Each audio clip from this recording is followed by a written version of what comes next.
नमस्कार, जय समाजवाद, जय महाराष्ट्र।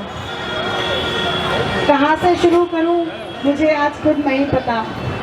जितने भी लोग यहाँ बैठे हैं कुछ सुनना चाहते भी होंगे और कुछ शायद नहीं भी, क्योंकि मैं वो नेता नहीं, एक आम इंसान हूँ, आप जैसे लोगों की तरह। आज यहाँ पे मैं अगर खड़ी हूँ इलेक्शन में तो शायद ऊपर वाले का बहुत बड़ा करम है, बहुत रहम है मेरे ऊपर, इसलिए मैं यहाँ तक पहुँची हूँ। कहाँ से शुरू करूँ अगर मुझे नहीं पता शुरू करना चाहिए या नहीं। एक लड़की गांव से अपने माँ बाप के साथ निकलती है मुंबई। क्या लगता है फिल्म इंडस्ट्री सक्सेस बना पाएगी उसको? हर इंसान को तो नहीं मिलती है फिल्म इंडस्ट्री में सक्सेस, लेकिन मुझे कुछ हद तक मिली। मैंने साउथ में काम किया, बॉलीवुड में काम किया। उसके बाद मुझे लगा कि बहुत परेशानियां हैं लोगों में, क्या मैं हेल्प कर सकती हूँ? शायद नहीं, क्योंकि मेरे पास वो पावर नहीं था, पर करना चाहती थी बहुत कुछ। तो जो कमाती थी वो लोगों में बांट देती थी, उनकी ज़रूरतों को पूरा करती थी। लेकिन उससे क्या सबकी ज़रूरतें पूरी हो सकती हैं? शायद नहीं, क्योंकि मैं भी कैपेबल नहीं हूँ, मैं भी कमा रही हूँ, कहाँ से इतना पैसा लेके आऊँगी? फिर भी हौसले को बुलंद किया और लोगों की मदद करती गई। एक दिन वो मदद फाउंडेशन में तब्दील हो गई। मैंने एनजीओ खोला जिसका नाम रखा मॉम फाउंडेशन, क्योंकि मुझे माँ से बढ़ के कभी कुछ सोचने का मौका ही नहीं मिला, क्योंकि माँ की दुआ एक ऐसी है, हर इंसान के ऊपर होती है, माँ के आगे कुछ भी नहीं है, इसीलिए माँ के कदमों में जन्नत बोला गया है। मॉम फाउंडेशन के जरिए मैंने इतना काम किया, जो भी मेरे पास आते थे कभी निराश होकर नहीं जाते थे। मुझे लगता था कहीं ऐसा ना हो मेरे मना करने पे किसी घर का चिराग अगर बुझ गया तो मुझे बद्दुआ लगेगी। लोग जाते थे बहुत नेताओं के पास हैं, लेकिन उनकी ज़रूरतें पूरी नहीं हो पाती है। लेकिन ज़रूरत तो मैं भी पूरी नहीं कर सकती हूँ, पर मदद कर सकती हूँ, आगे बढ़ के उनका हाथ थाम सकती हूँ। मैंने वही किया। एक दिन ऐसा हुआ कि लोगों की इच्छाएं मेरे से बहुत ज़्यादा बढ़ गई और लोग मेरे पास आना शुरू हो गए कि ज़ारा मैडम आप मेरी मदद कर सकते हैं। लेकिन उसके लिए मैं कितना कमाऊंगी, कितना लोगों की मदद करूंगी, शायद पूरा नहीं कर सकती हूँ। तब जाके मैंने ये डिसीजन लिया कि नहीं, मुझे भी पावर चाहिए, ताकि कोई भी शख्स अगर मेरे पास आता है तो निराश नहीं जाना चाहिए, मैं उसको मना ना कर पाऊँ। और आज ये एक दिन है कि मैं यहाँ पे मुंबई जैसे महानगर जो बोलते हैं उस शहर में आके इलेक्शन में खड़ी हूँ, लड़ रही हूँ, अपने लिए नहीं लोगों के लिए। वो लोग जो चौल में रहते हैं, बाहर से आते हैं, कुछ मुंबई के हैं, अलग अलग शहर से आते हैं, लेकिन मेहनत करते हैं, पर उनको वो सब चीज़ नहीं मिलती है, वो जो सपने लेके आते हैं। मैं सपने पूरे नहीं कर सकती हूँ, लेकिन उनका साथ दे सकती हूँ। पर उस साथ देने के लिए आप सभी को मेरा साथ भी देना पड़ेगा। यहाँ पे ना तो कोई हिंदू है ना मुसलमान है, मैंने बचपन में देखा भी नहीं। मेरी मम्मी के भी कम से कम 40 गांव में भाई हैं, जिन्होंने मेरी बड़ी बहन की शादी हुई तो उनको कपड़े जो पहनाते हैं शादियों में बहन को, मेरी मम्मी के पास 40 साड़ियाँ आई, सारे हिंदू भाई थे। वो सारी चीजें शायद मैं बचपन से देखती आई हूँ। नहीं होगा, क्योंकि आप तो लीडर बन नहीं पा रहे हैं, डर के बैठे। अगर आज लंगड़ी लूली सरकार मोदी की है तो उसकी देन समाजवादी पार्टी और अखिलेश यादव। वरना मोदी ने तो कहा था कि 400 पार, लेकिन मैंने उनको 303 के से घसीट कर 240 पर करने का काम उत्तर प्रदेश के लोगों ने किया। अरे उत्तर प्रदेश के लोगों, गोंडा, बलरामपुर, बस्ती, बहराइच, सुल्तानपुर, प्रतापगढ़, आजमगढ़, जौनपुर के लोगों, पहली चीज तो यह है कि आपके बीच में जो समाजवादी पार्टी की वार्ड संख्या 61 से जारा मैम जो कि उम्मीदवार हैं, बहुत ही कर्मठ, बहुत ही तेज तर्रार, आपके बीच में रहने वाली आपकी गोंडा, बलरामपुर, श्रावस्ती, बहराइच में। तो इसलिए साथियों, हम आपसे आज अपील करने आए हैं, मोतबाना गुजारिश करने आए हैं कि इधर उधर मत बहकिएगा।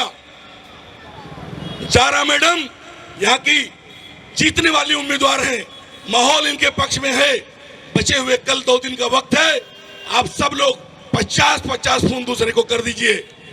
और हम भी 1600 किलोमीटर चल के आए हैं आपके उत्तर प्रदेश से, तो कम से कम आप इनको जिताएंगे तो हमारी भी इज्जत बढ़ेगी, हमारा भी हौसला बढ़ेगा और 2027 में उतनी ताकत से भारतीय जनता पार्टी की सरकार को पटक देंगे उत्तर प्रदेश में।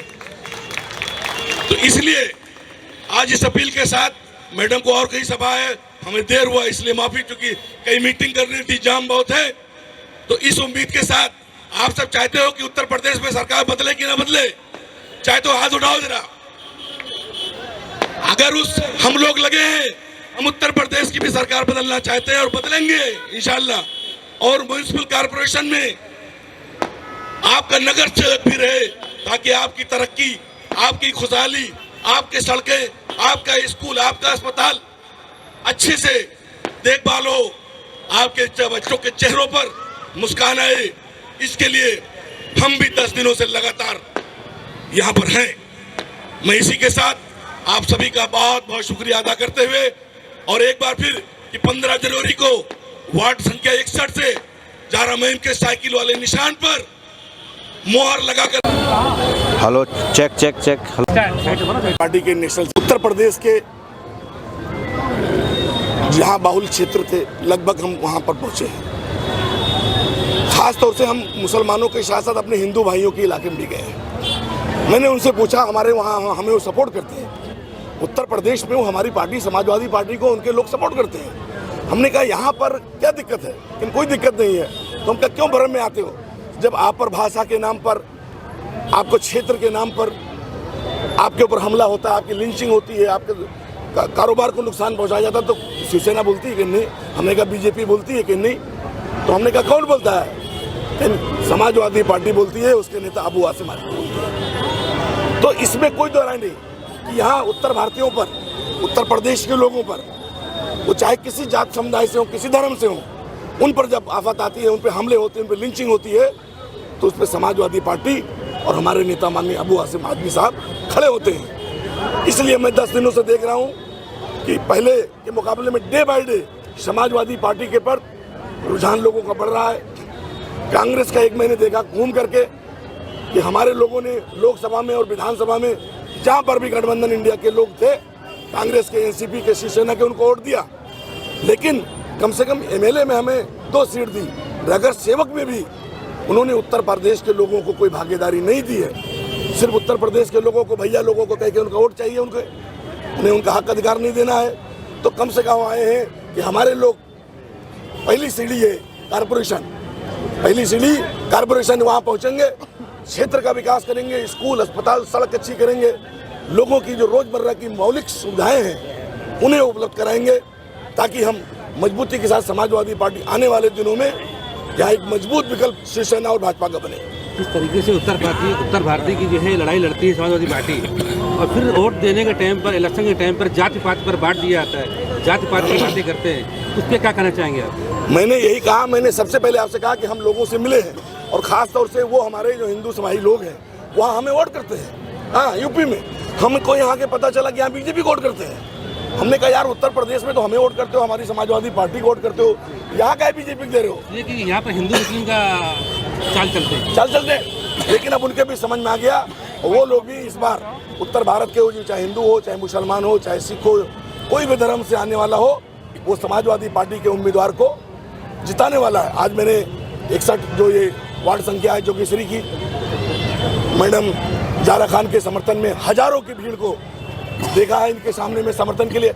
और इसमें आपको बता दें कि बहराम बाग से लेकर ये पूरा इलाका हमारे गोंडा और बलरामपुर, श्रावस्ती, बस्ती, बहराइच के लोगों से भरा हुआ है। लोग फोन कर रहे थे और इसका रिजल्ट आपको 16 तारीख को दिखाई देगा। जिस तरीके से उत्तर प्रदेश से समाजवादी के सांसद और काफ़ी बड़े बड़े नेता यहाँ पर आए हुए महाराष्ट्र और मुंबई में, और जिस तरह से कार्यक्रम कर रहे हैं और प्रचार कर रहे हैं, तो क्या लगता है कि कितना फायदा आप लोगों को मिलने वाला है? बहुत बड़ा फायदा। मैंने कहा कि 70 सीटों पर हम लड़ रहे हैं और बहुत बड़ा फायदा।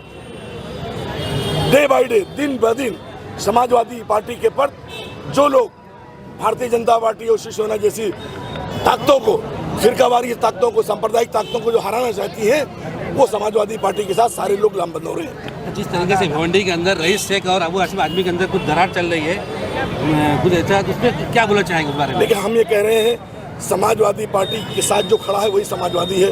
बाकी तमाम लोग सत्ता के लालच में आते हैं और चले जाते हैं, उनके लिए मुझे कुछ नहीं कहना है।